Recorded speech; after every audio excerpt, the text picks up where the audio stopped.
How do you stay ethical in a system that is not actually ethical? Yeah. So I'm very fussy about it. How do you know the difference between a normal lump and one that's bad news? You don't. If you had 60 seconds Yeah. to teach a woman on what to do, Okay. all the women in Africa are watching now, what would it be? So check your breast, know your norm, check them every month. How do you know if your doctor's just a general surgeon or a breast specialist? It's important for me, show me the data. How important is mindset for recovery? So very. Is it true that stress and trauma can make the cancer worse? So I see these people who've been through divorce, deaths, etc., severe stresses, and they get a cancer. There's no question it plays a role. What's something you tell survivors that the medical system doesn't? I actually tell everybody, guess what? We all survivors. When did it stop being a job and become a mission? It's never been a job for me.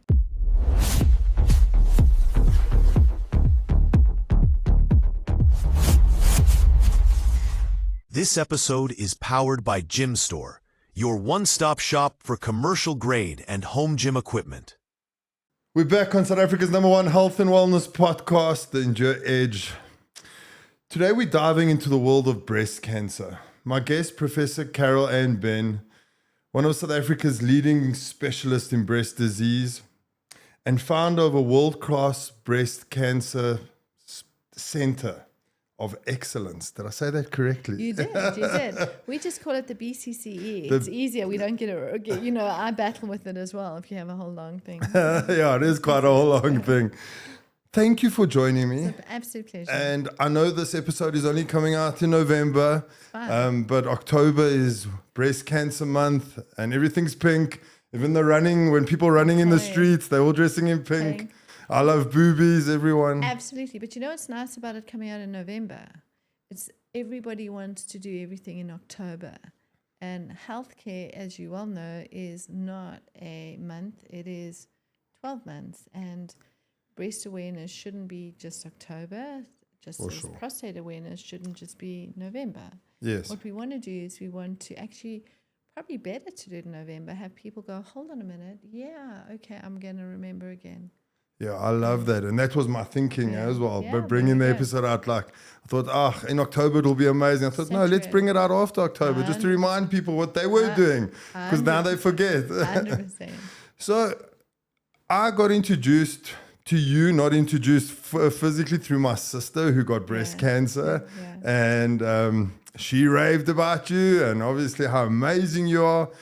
And I started chatting to her about you and I was quite surprised in the beginning you had a meeting with her, and this meeting happened at 10-11 o'clock at night. Not uncommon in my world. So I'm very fussy that everyone should have access to healthcare, whether you have a medical aid or not medical aid. So I have certain rules. So I'm useless at most things. Breast organization, that type of thing I can do. So don't ask me to cook your dinner or clean a house or find direction, okay? But for me, it's important that people have an opportunity to speak to someone within at least 48 hours of having a concerning diagnosis or worry. So often waits in the rooms. For that, I eternally always apologize, but I will not say no. You just got to be patient and I will make a plan. Not because you need to come and see me for treatment, but we spoke about it earlier, there's power in knowledge. And if you verify out the data and you know, because what breaks my heart is when I see people rushed into bilateral mastectomies before they know it. Huge costs to things that they don't need. I mean, when I see a 78-year-old lady that someone's done a biopsy on a benign lump and she's staying in a tiny pension place and she's going to have co-payments out on a medical aid, on something that you didn't even need to do. Yeah. So medicine has to be, I think, we need to have checks and balances. And the only way to have checks and balances is not just have something like a breast care center of excellence and multidisciplinary where the doctors talk. Is things must be accredited, checked, and you must be able to verify the data, that this is what they're doing, it's on par with what's accepted internationally. And the rules mustn't be made by me and you. The rules must be made by the best in the world because that protects patients. That's important. I can feel and hear the passion Yeah, that you've got yeah, for the yeah. for the breasts. Yeah, for anything to do with healthcare. What pulled Looking you after in? people. What pulled you into this? Was it purpose or accident? So I think the best things in life always happen by accident, don't they? Okay. So I was a non-rotating registrar at Chris Hani Barra. Partner was a black doctor. We weren't allowed really in the white hospitals. And I came to my final surgical exams. I realized I don't know anything about breasts. What if I get a breast in my exam? And we hadn't seen them at Barra, lots of trauma. And I found this really old, nice Jewish surgeon, and he took me through it. And guess what? I got a breast in my exam, and I whizzed it. And I then always say, if there's a problem, just give us a shout. So he fell down the stairs at Joburg Gen. I went to Joburg Gen. I saw, and at that stage, there's nothing in trauma I couldn't do, right? I went into this clinic, and it was traumatic. These women were treated. It was worse than doing trauma at Barra. People, doctors sitting there reading the newspaper saying, yes, you got cancer, you just chop your breast off. I'm like, hello, who speaks to people like that? How do you deal with cancers, etc.? So I got funding to go to different units overseas, saw what the best and the best were doing, and they were doing breast saving since the 1970s, whole different way of doing things. And I brought it back, decided to set up a unit at Barra. I had the penises in the one cubicle and the breast. Literally, they said to me, you're not going to find any breast work. And I went out with one of my first patients into the community, and within 2 months, we were seeing 150 women a week. Wow. So breast cancer is not ageist. It's not any age, any sex, any race. It happens to anyone. When did it become? Yeah. When did it stop being a job and become a mission? I think that, I don't know, it's never been a job for me. Right from the word go, I could be that person. If you say to me, it can't be done, I'm going to say, if it's the right thing to do, it absolutely can be done. So I remember my professor at Barrow saying, oh, we don't, it's a old white woman's disease, and it's the bread and butter of the general surgeon chopping things out. I'm like, I'm going to show you, dude, okay? Because that's what it is. We've got to do right by people. And we've got to, that's why I love opportunities like this, because what you are doing is equally important to what I'm doing, because you are providing people with information. And we must stop putting our doctors on pedestals. We must realize they're people. They're humans. You spend more time buying a fridge and choosing your different fridge than you do choosing your doctors. And we need to realize medicine's a service profession. We're here to service you, not the doctor sitting there behind a desk in the white coat going, I'm telling you to do this because I'm the doctor. No, man. Ask questions. Your body, not their body. Okay? I love that. I've felt that for so long, and someone's just said it, and it's a doctor. hundreds. So you spoke about the medical facilities / hospitals. Yeah. How do you stay ethical in a system that is not actually ethical? Yeah. So I'm very fussy about it. That's why my unit is top internationally accredited, and we like in the top 3 in the world on, because you know what? I have to tell you the data.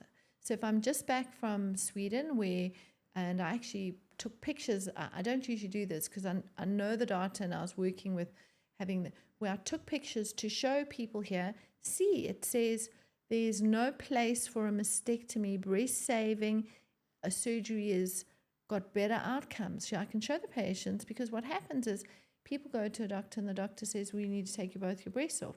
That's not what the data shows. And by having an accredited unit means that I can tell you we've got a 96% breast conservation rate. Okay. So it means that the data has to be published. It's got to be out there. I've got to verify it. And we are examined by the top international specialists. And that's what we want, because then I'm under the microscope all the time. It means that you guys see this nutty old professor who you've heard about, and she's sitting there at 9 o'clock at night and going, oh, yeah, I'll do this and this. And you're like, okay, well, I heard she's so good. How do you know she's so good? Because it's not about me. It's I need to make sure that I'm giving you the best options for you, and understanding that it's your body and you need time to make decisions. Cancer doesn't run around your body in 24 hours.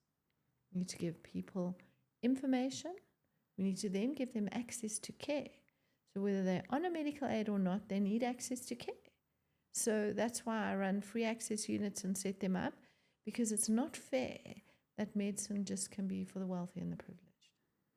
If you ran South African healthcare system for one day, what would you change? Well, I was in government for 35 years, and then they rapidly got me out, right? And I had a unit that was worked on par with my private unit. So what I would do is, I think it's very, very hard to manage big systems. And I often say, whether it's healthcare or education, etc., it's kind of like Gulliver.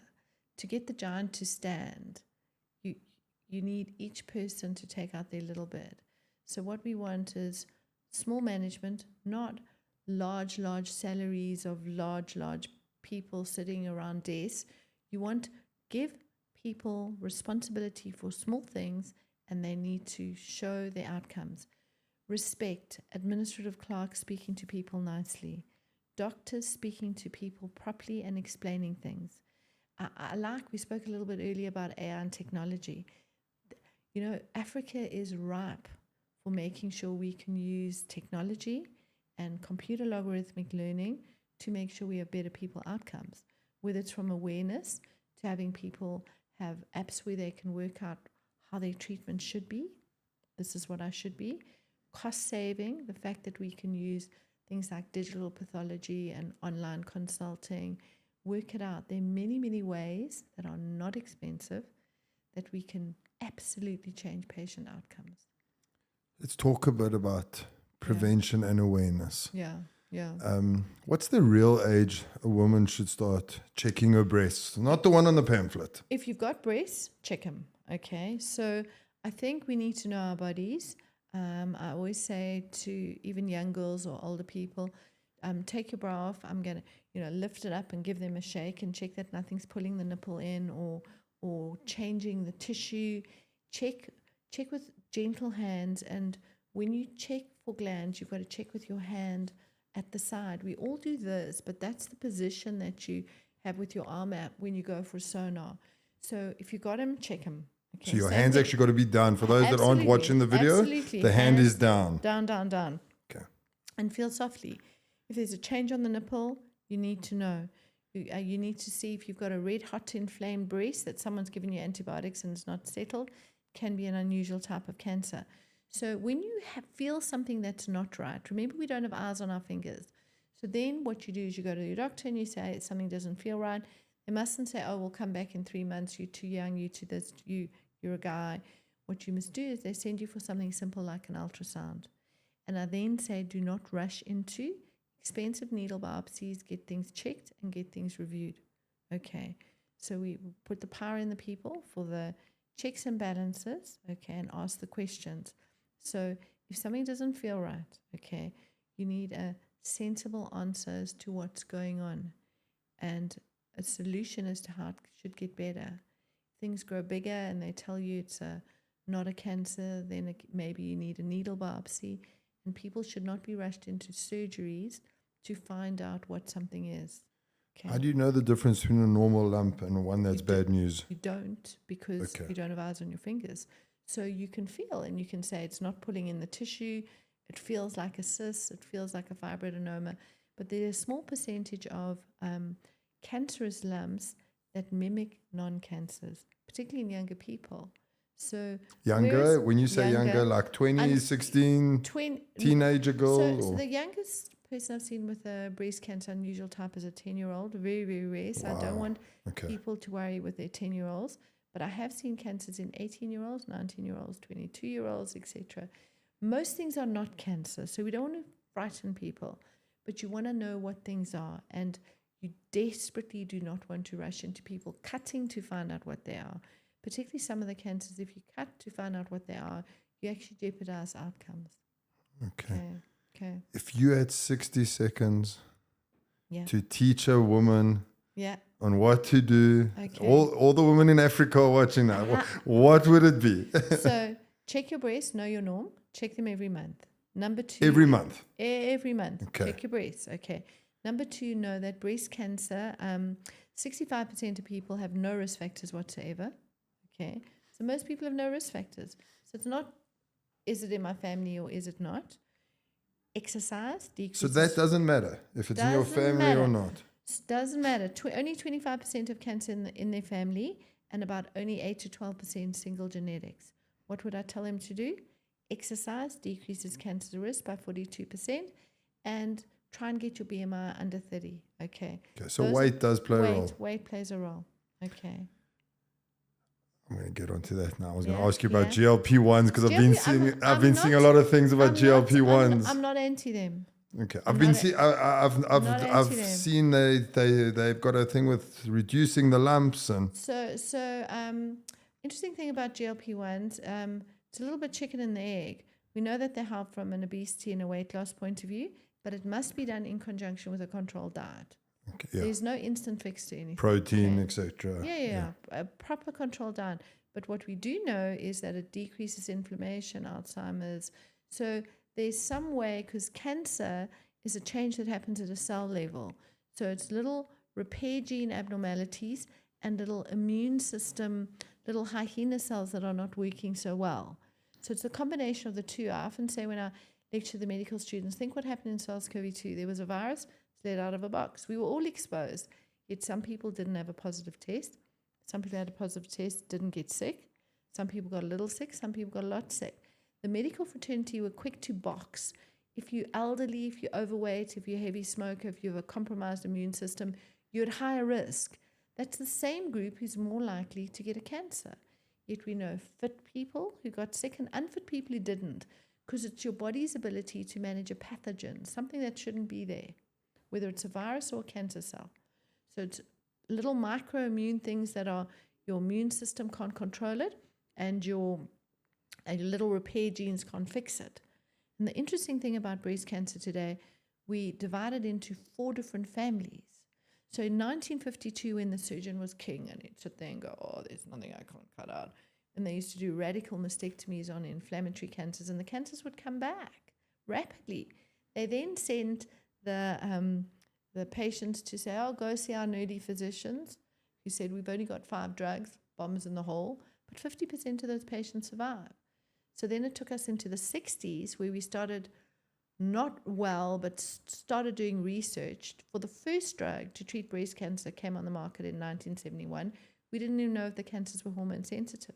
Sure. It took us to 85 to find a target in the cell, and 2011 to say, hey, there are 4 families of breast cancer, and if we pick them up early, we've got a really good job. It's like you treat TB with TB treatment and malaria with malaria treatment. You know how to treat that family because you got an idea how the cells behave, which is why oncology, which doesn't have to be chemo, treatment is so important today, and that you have a good understanding of how someone presents. And oftentimes we'll use oncology medicines first, not necessarily chemo, to shrink the cancer down to show that we have a response at the cell, and then do a small, tiny operation. Why do fit, healthy women get breast cancer? Because it's exactly back to that same story about why did people who weren't at risk around SARS-CoV-2, because think about what's happening. There are cells that are undergoing division, and as they're undergoing division, there's a little mismatch in a little repair gene, and then that becomes an abnormal cell, like a little snowball, starts changing, and the little hyena cells that are supposed to kill it either don't recognize it or aren't enough to kill it. It's kind of like you work really hard and you go on holiday and get a cold. Yeah. Okay. Stressors at a cell level often play a role. That you have stresses at a cell level and it can't pick up this abnormal cell, and then it grows into a little cancer plant. So it's nothing someone's done wrong. So misconceptions, okay? It's not what you did wrong. It's not what you've eaten. It's not what you've eaten. It's not processed food. No, it's not one thing. It's a combination of factors.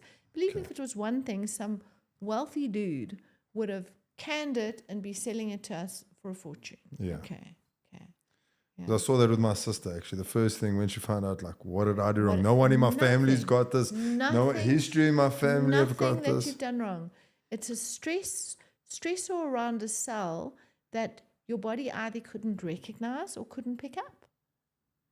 Okay. That's very interesting. Yeah. So women mustn't blame themselves when this Absolutely happens. not. Absolutely. And go, I Remember, smoked. Or, yes, No, smoking yeah, can cause lung cancer, 100, obviously, 100%. So what we want is we want people, hey, try and be as healthy as possible, but don't beat yourself over the head. Yeah. Find me one perfect person on the planet. It's definitely not I me. wish. No Even way. me. Right, okay. Definitely not me. There we go. So the concept is 65% of people who get cancer have no risk factors. So check them, know your norm, and if it's a concern, make sure you have a sensible way of going for the right investigation. So, Prof Ben, Yeah. doing my research in the last Yeah. few days Yeah. of breast Yeah. cancer, Yeah. something came up that I was like, hey, Yeah. Yeah. let's talk a bit about men and Yes. breast cancer. Men get Because breast this is cancer something that's too. not spoken about. I didn't ever think, Yeah, even yeah. with my sister getting breast cancer, Yeah. maybe I must go. Do men So- have to feel, what's so the you story must with men? check. So check for lumps. Okay, and guys sometimes have man boobs, moobs. Okay, so it doesn't put you at higher risk. But interesting, sub-Saharan Africa has a slightly higher incidence of breast cancer than the rest of the world. For So men. for men, it sits at 1% of all breast cancers throughout the world. In sub-Saharan Africa, it sits at about 2.8%. Right. It's the same type, like we spoke about the families. It's divided into the same families as the girl breast cancers and treated the same way. And they also don't need to have these ugly, these like where it looks like the pirates cut you with like, Yes. cut. No. So a lot of male breast cancers are hormone sensitive and got all sorts of nice ways of treating them. So men must check too. Men must also check testes. We see an increase in testicular cancer in young guys. And we've also started seeing an increase in colorectal cancers in youngsters. So really know your body. If something's not right, you need to go and have it properly checked. Okay, so now Yeah. let's go back to women. Yeah. Okay, well, Yeah. women and men, but Right, let's okay. concentrate a little bit on Yeah, women. Yeah. She's told, you've got breast cancer. Right. What is her first step? In that first, when she's diagnosed, what Yeah. must she do?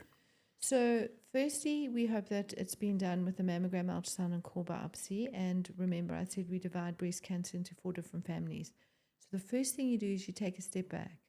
You make sure you pick what I call your ghost busting team. Your friends around you, family around you, so you don't make, because you feel like your entire carpet is, everything's pulled out from underneath you. You must not rush into the first thing that someone tells you. So that's why I have certain rules. People come in, they sit, they have friends, they have as many people as they like there. Many people gang up against the doctor. That's awesome. And then what I do is I say, I'm going to take a history, examine you. When I come back, you're going to record what I say. I'm going to explain everything so you can go over it as many times as you like. Then we'll go through process. We'll go do all the checks and balances, discuss it in a multidisciplinary environment, and then I like to do a feedback by a Teams meeting, because then you're sitting distant from the doctor in your own lounge. There's You're a little bit more comfortable. power, right? Okay. And then someone goes over, well, this, and again, it's recorded. Okay.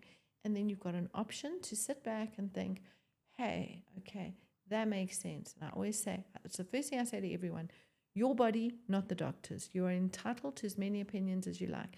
If you're coming to see me and you coming for a second opinion, do not tell me what anyone else has told you, because there's a power imbalance in medicine.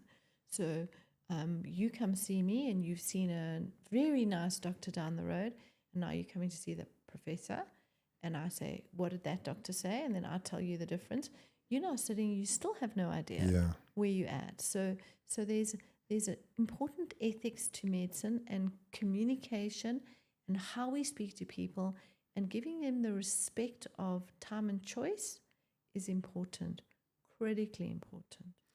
Yeah, and I saw that with my sister, because she first went, when she first felt the lump, I told her, look, I said, you go see my doctor, and he's my GP. Yeah. But he's scared sorry for my language, he scared the shit out of her and her husband, the way he carried on about this, where it actually should have never happened. So the thing is, I think part of our responsibility, so that I know loads about breast and loads from hopefully about cancer point of view, but maybe not so much about cardiology and this or that, etc. So if you don't know as a medical practitioner, I always say ask somebody who does know. And we must make sure that there's continued medical education awareness out there. Because sometimes I think it's quite hard as a GP. You're like, oh my God, it's cancer, it's cancer. Quick, go see the surgeon down the road and he's going to cut this, etc. And we don't want that. Yeah. We want people to be able to access people who have special interests and understanding. And that mustn't come with huge expense, okay? It must come with giving them an opportunity for information so that you can make informed choice, okay? What should the first thing what should a woman not do in that first week when she's diagnosed? So I think that sign on the dotted line consents for things like taking off both your breasts. And I see that where doctors go, okay, I've seen you today. I've got a booking for you on Friday for both your breasts off and you're going to do this, etc. You've got 3 days to make the decision. No. And then when I hear things like, it's breast cancer, it's an emergency, you need to see a surgeon and they must cut. If cancer is an emergency, you shouldn't be starting with a surgeon, you should be starting with an oncologist. Because no one dies of cancer in the breast. It's cancer's ability to spread. So let me just understand. Yeah. Cutting is the last option. Well, I think that, let me put it this way. It's not so much the last option, but it's kind of like the final last stand, right? You take off a breast, I can't put it back on. Yeah. Okay. So before you rush in, understand all the choices and the information and don't think if I take my breast off, I'm going to avoid chemo or radiation. It doesn't work like that. So all I'm saying to people is make sure that you have informed consent is critical in medicine. And consent is not just about me saying, hey, I'm the doctor, I'm taking it off. You want to know what are my options pro and what are my options against and what are my other options available. So having a long discussions around should I start with this and should I start with that, etc., gives you an time to come to terms with what the options are. If someone rushes you in and takes your breast off, it's done. Done. Can't put it back on. Yeah, it's gone. Gone. And no one dies of cancer in the breast. It's cancer's ability to spread. You want to understand how the little cells are behaving and what they are doing before you go forth. How do you know if your doctor's just a general surgeon or a breast specialist? So I think the thing is, remember I said to you, it's important for me, show me the data.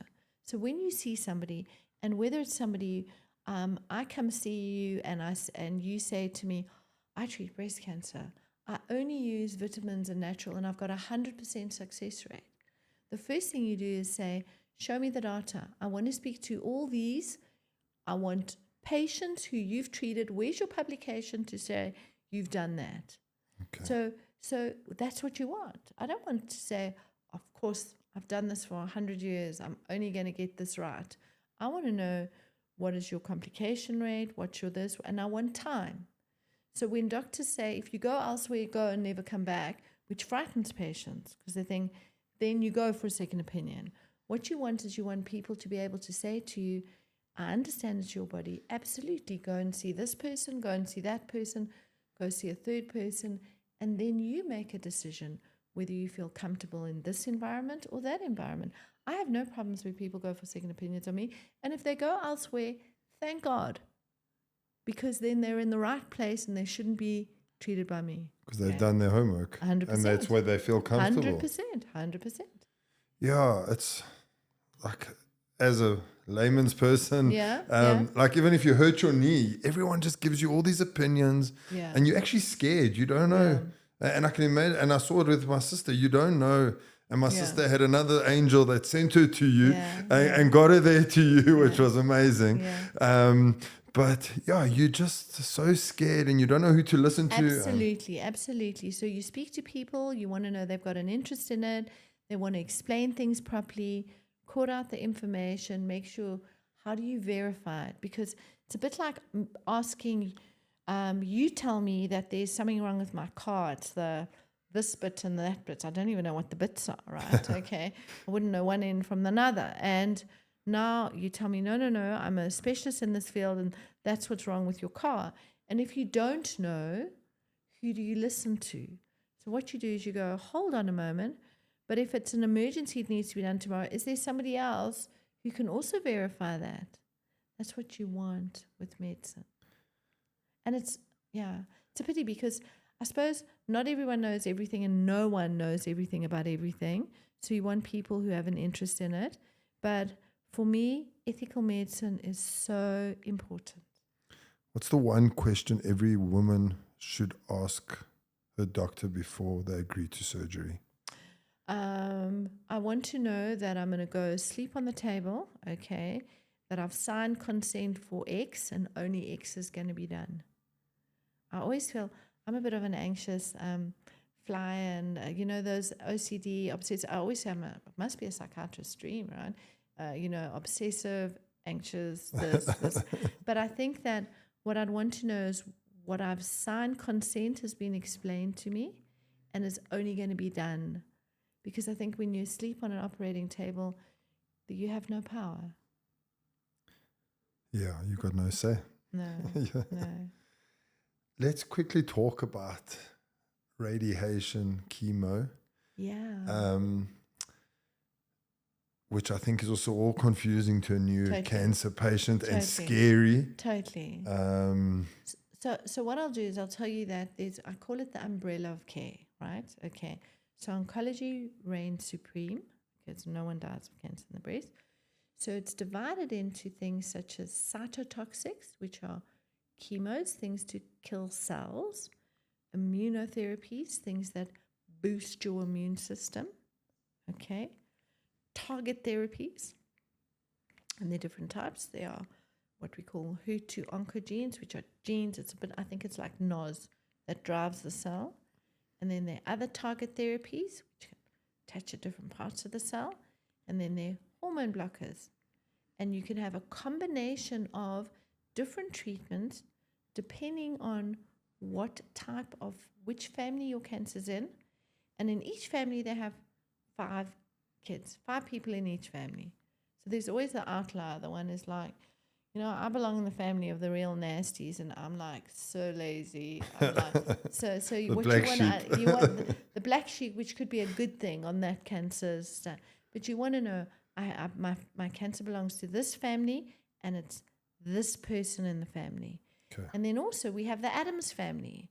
The Addams family is when you think it's a breast cancer, and it's not. It's a melanoma or a lymphoma or something else sitting in the breast. So you want all that detail, okay? So you have different drugs to treat cancer. And if it's an awake cancer, there's a good chance that you're going to have some type of drug at some stage. Then we have sleep cancers, which are stuck in the ducts, and they may not require as much or any, if sometimes even no surgery.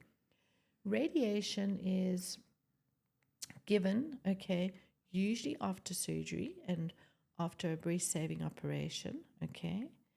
And it's a cake, right, that you divide into different slices. So depending what type of cancer you have and whether it's in the glands and what treatment you started with, you'll have a different size cake, either a tart or a bigger cake. And then they can still divide that cake into, because everyone asks, how many? If you divide it into 5, it's big slices. And if you divide it into 14, it's small slices over a longer period of time. So today, cancer treatment is individualized, and it's very much what I call de-escalated. Less is more. So there are a subset of people over the age of 65 who, some of them don't need surgery, some of them don't need radiation. And I always say, R, you choosing wisely, and the R stands for A. Sometimes we don't need to even operate on the axilla and take out the first gland. R in the ARE is radiation. We can emit radiation. And the E on the hormone blocker, we can do genetic profiling on cells and use less treatment. So as you and I are different, so is each cancer. Each person and each cancer is different. And is treated differently. It behoves us to come up with a plan for each person from an individual point of way. And in the old days, 10, 15 years ago, it was very recipe. So I'd say to you, You're going to have this, then this, then this.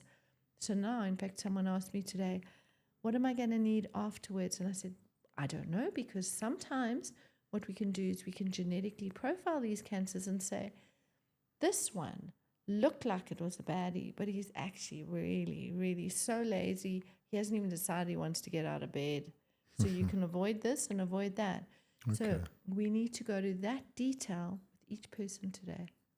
Can you please explain why radiation is needed once someone is cured already of cancer? Okay, so let's say when cancer cells start and grow and they go into the tissue, okay, people often say to me, but you've cut it out. Why do I need radiation? Why do I need something out? Because cancers are terrorists.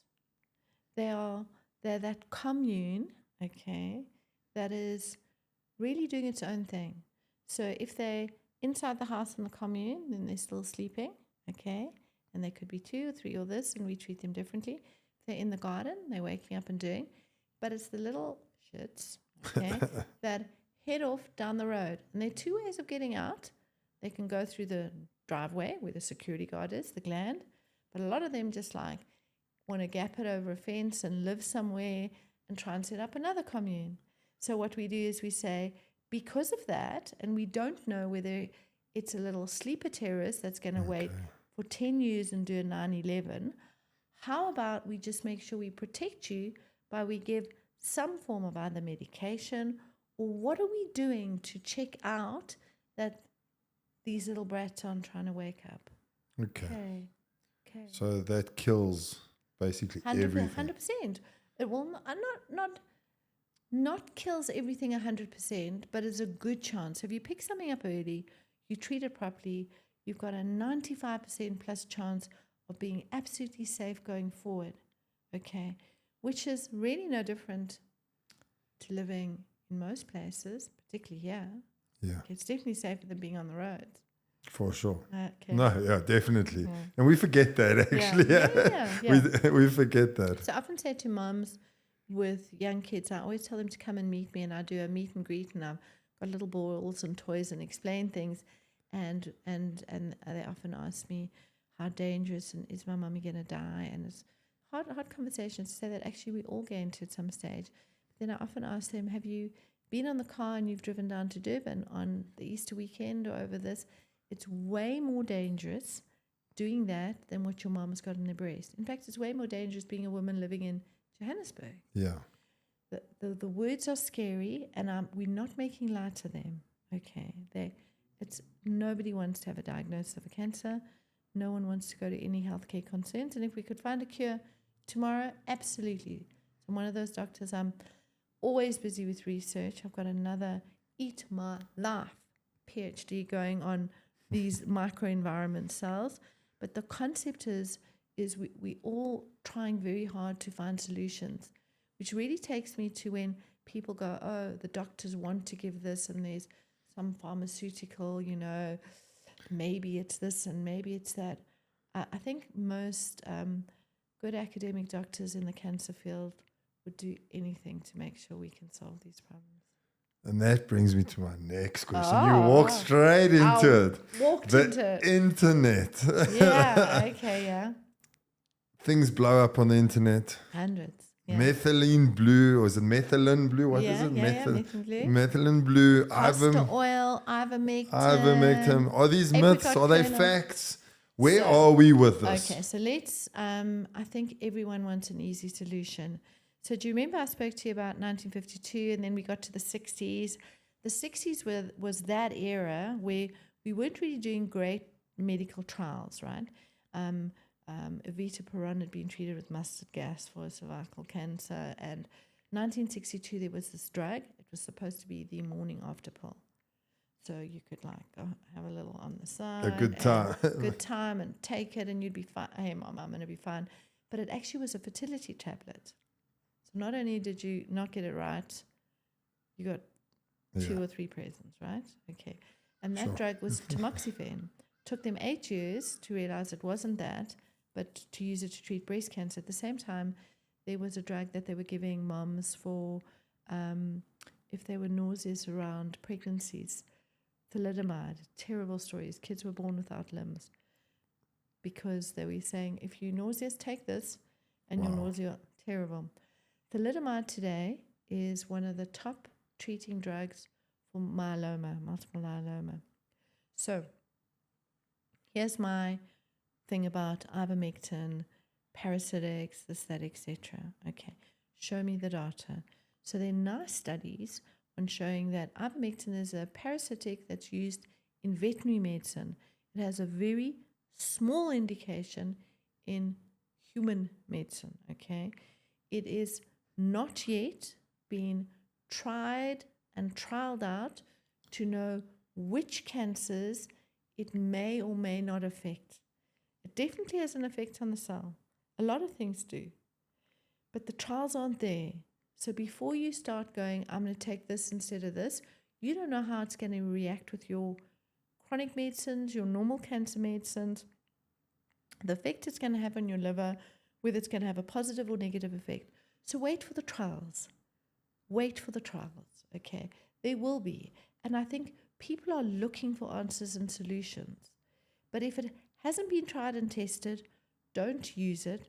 And if you're using a pile of supplements, tell your doctors, because we've had people die from their cancers because they've taken supplements that have counteracted their oncology medicine. Yeah, and I found that actually quite interesting. Yeah. With my experience now, with supplements. Yeah. So supplements like vitamins, magnesium should not be taken. So they can be taken, but you need to tell your doctor. And if your doctor doesn't know, they must find someone who does. So magnesium, great for sleep. There's certain things you can take, certain things you can't. Yeah. So you can't take folate with if you're taking certain types of your chemos.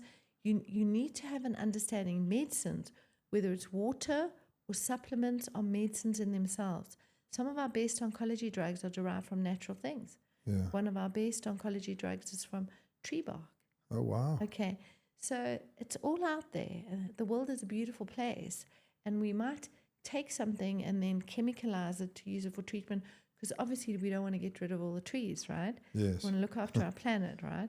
So I think what you got to do is, if you see something or read something, ask your doctor. So I've just written on what I call the ugly five, okay? And I've ivermectin, castor oil, vitamin B17, which becomes cyanide over the apricot kernels. And I've looked at what people want to take and the good and the bad about it. So I'm not saying these things are bad. It's just saying if they are not tried and tested, be careful what you're doing, because you don't want things to go wrong. Basically what you've been saying for the last 45 minutes, wait for the data. Yeah, hundreds. Wait for the data. Wait for the data. Yeah. How do we protect curiosity without letting misinformation That's such a good question. kill people, actually? Let's say it like that. Programs like this, okay? And check the data. You can go back and you can check and see if we're talking sense or not sense. So I think that what we really want to do is we want people to have access to knowledge. And if anything is too good to be true, it's usually too good to be true. Okay. Which is everything in life. Yeah, totally. There's no perfect, there's no nirvana, and you want a sensible approach, and you want to have things reviewed, and you want to take time, and but you've just got to, I mean, we spoke a little bit earlier about how you can fake news and do things, etc. I think I was going to go diving, and someone told me that there'd been what was it? An orca killing someone in Mauritius. I'm like, the guy told me at the passport control, I'm like, look at this. My husband and my son say, like, geez, Ma, come on. Okay. Really. So you've got to understand that. Check your information, check your sources. Okay. There's some ask great questions things online, and ask questions. Don't be scared. Take control. It's your body. Okay. I want to get into a bit of the recovery process and living beyond that. I love that. Okay. I love that. Let's start with mindset. How important is mindset for recovery? So very, okay. And I think that, so I have realized for a long time how remiss we are, how well we treat people, and how we just like little birds out the nest, off you go. And so I've got survivorship webinars and things around dealing with big things and small things. We have to talk. So this is so important. So mindset is important. Our mind is our best friend and our worst enemy for all of us. So we have to realize that we're going to have good days and bad days, and how I love things like music therapy and what are you doing to, and who you're speaking to, and are you seeing where you are at in your mind at the moment. And you don't need to be apologetic around it. I always say if you're living in London all the time, that grey, and if you've got depression or something, speak to somebody, because mental illness is real. Having post-traumatic stress post-cancer, real. Okay. Worrying all the time, I say it's canceritis. Every time you feel something, you think, geez, what is this? I work so hard because then I don't have to. It's like, oh, what's it all? What's it? And then I think that other aspects, talk the talk. If you are battling around dealing with the menopausal symptoms post, and the weight, who you're speaking to, because there are ways to manage things. And the strength of the team is that we have things that we're good at, things that we're not good at, around every aspect of our life, whether you are a cancer survivor, oncologist, surgeon, whoever, and it's about working out and talking it out so that you can come up with a sensible solution. I think that's important. Is it true that stress and trauma can make the cancer worse? So I tell you, I always, and I've for many years, I see these people who've been through divorce, deaths, etc., severe stresses, and they get a cancer. So there's no question plays a role. How we work out exactly how it does, I don't think we're going to know for a good while, because there's so many variable factors. And I think stress is there for all of us. It's not that we can't avoid stress, but I think if you collaborate and you team with people, you can manage it better. Yeah. So I kind of take the attitude of the little, I collect these little yellow ducks and they bob along. And you just bob along, whether it's a big wave or a small wave and the water bobs over you. That's what you've got to try and do, okay? Because if you can't bob along, okay, and you trying to push and fight against the current all the time, then you really battle. I love that analogy, Yeah. the bob along analogy. It's Yeah. going to be my new favorite There you thing. go. What's something you tell survivors that the medical system doesn't? So this concept of survivors and survivorship, I actually tell everybody, guess what? We all survivors, and it's all one day at a time. So where people turn around and say, remission, it's such a terrible word. You got to go this time and that time and that time to get in remission. We all are. We all got to one day at a time. Listen to your body, have a sensible rules, because we get quite anxious. So I generally say the 2-week rule. If you've got pains that come and go, and pains are always worse at night, okay. But if things are persevering for longer than a couple of weeks, you need to see somebody, they need to take you seriously, and they need to check, because it's such a fine balance between living in this continual fear of hearing something rattling on your cages or your window all the time, and who's breaking into my house all the time, and then trying to work out, should I go and check or not? So I often use the analogy, we just moved into our first house. We had nothing. We were sharing a car. I was working as a registrar, etc. And Charles was working on the roads. And not even a week later, small baby at home, someone breaks in, etc. Charles' friends with all the guys on the flying squad, they come in, this and that. But I remember saying to him, I'm moving. I can't stay in this house. I'm never, ever going to. He's like, are you mad?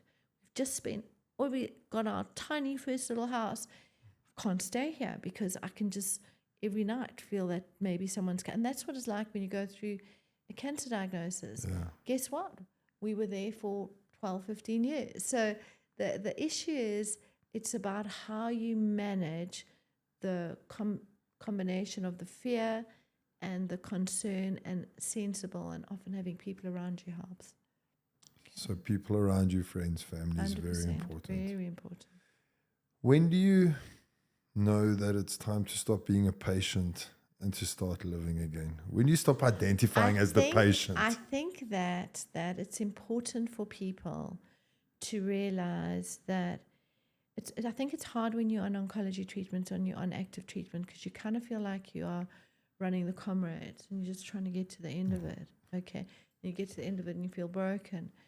But I think that you must look outside and see the sun and smell. I always say stop and smell the roses. So even at different stages, and I'm a great person of like, treat yourself. Treats don't have to be expensive treats. They don't have to be like Slab of chocolate. It can be anything, yeah. And it's not like, oh, I can't have it, sugar, this, can't do this. You've got to be able to have those little things, indulgencies. The good things in life. Absolutely. Whether it's like, geez, I had such a terrible day and I'm really battling on the oncology treatment. I'm going to put on a girly movie, have a chocolate, and I'm just going to bawl my eyes out.